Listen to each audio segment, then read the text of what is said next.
Yes, friends, you read that correctly. I have failed 75 hard is embarrassing. 20 times. Now, I know some of you might be like, so why are you still doing the challenge? Well, if I was still coaching on a one-to-one, the client said to me, Verona, I've tried 75 hard 20 times, and I'd be like, baby, it's time that let's find something else, okay? Because is it possible that what you're doing isn't actually working? So yeah, let's find something else. So my failed attempts taught me more about myself than not doing it, if that makes any sense. I don't think it does, but we're going to get into the video and now hopefully it will make some sense. Now, I was unemployed for almost 2 years. Now, in this market, unemployment is wild. I cannot tell you how many, unfortunately, emails that I've had to the point where I was like, I'm done. So when they tell you quitting your 9 to 5, or they paint the picture that 9 to 5 is a toxic thing to be in. Now, some environments are a little bit toxic, I'm not going to lie, but they paint it as, you know what, starting your own business is easy. Let me tell you, and other gurus have been like, you need no money to start a business. Technically, you don't. If they tell you don't need money to start a business, they lie. That's another video. Why have I continued to do 75 hard? I had all the time in the world. So why is it that I failed 75 hard 20 times? Someone in a group, they even tried to tell me, what is it that makes you fail 21 times? Please, let's not get it twisted. I never said to you that I'm lazy. I never said to you that, you know what, I can't be bothered. I ain't say all that. Come to me with a little bit of respect on my name, okay?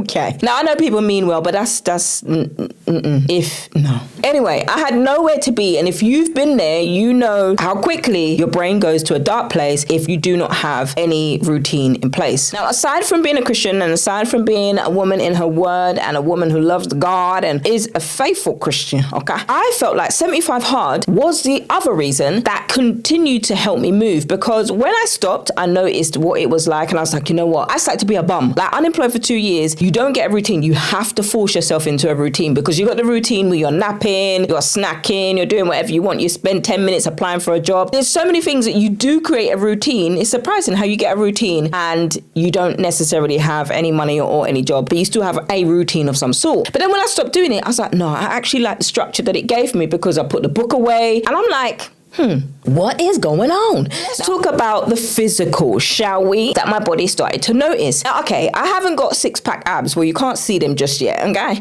But they are there. My abdominals are there, okay? Let's not get it twisted. And you know that oblique line? I've got it coming through and I'm like, oh, hey. Now, I remember where I was pre-diabetic. If you haven't seen my pre-diabetic videos, please go back and listen to those. And I remember the last checkup that I had, the doctor told me that you are 2 marks away from being diabetic. He never even called me pre-diabetic. Technically, you're still in the pre-diabetic range. And when that happened, I said, no, ma'am, absolutely not. If that's you and you want to do 75 hard, baby, go on with yourself, because it's your diet and it's about you. I reversed my pre-diabetes. Now, this is personal to me. Now, I'm not telling you to go and do it this way. Remember, I had my blood test and I did the things that worked for me. I remember I said to you, I was 2 marks away from diabetes. I almost reversed myself 10 mimoles. 10 mimoles. It is the lowest I've ever been since I discovered being pre-diabetic. And I'm like, say what now? I realized that my life personally is better with structure, not rules. And that is what 75 hard gave me. And one other thing that I wanted to do is why I continued is because I want to actually complete it, because it's for me. And one of the other things is I hadn't touched McDonald's in like 4 months.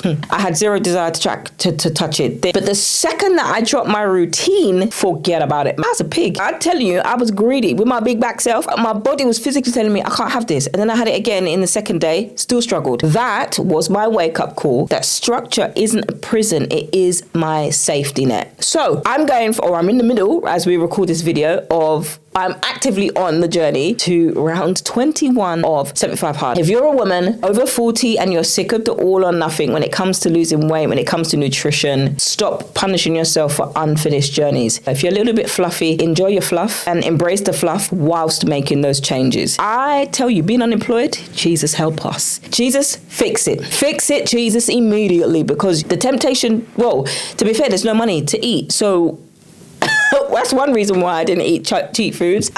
I'm telling you. If you're a woman over 40 and you're tired of doing this all or nothing, restrictive dieting, one minute you're dieting, the next you're not, we got to stop that. Because there's women that I watch on YouTube and they're like, yeah, you know what, I'm going to be doing this. It's great that you're trying to change your habits, but you're not actually changing your habits. Because if you're restricting yourself from food in order to lose weight, but you're not addressing why it is that you're these big back activities that we like to do, you can have a diet and cut out this and cut out carbs and cut out that Monday to Friday. But baby, when you got shrimp, when you've got which is protein, by the way, yes, but it's drenched in butter and fat and whatever else. And then you've got carbs. Body is so depleted of carbs, it's like, give me anything. And then you go to that anything and you can't stop. And then on Monday night, you're like, why do I look like this? The carb retention or the water retention from the carbohydrates that you just surged, and also the sodium and the backed up, because the doo-doo is going to pile up in 2-3 days. We're going to change it. It's going to take some hard work and dedication. And those are the times where you need to be tracking your food. Girl, you're welcome here. But that is why I failed 75 hard 20 times and I'm still going, because I'm determined. Okay? Don't forget to click like and subscribe to this channel, and I will see you in the next one.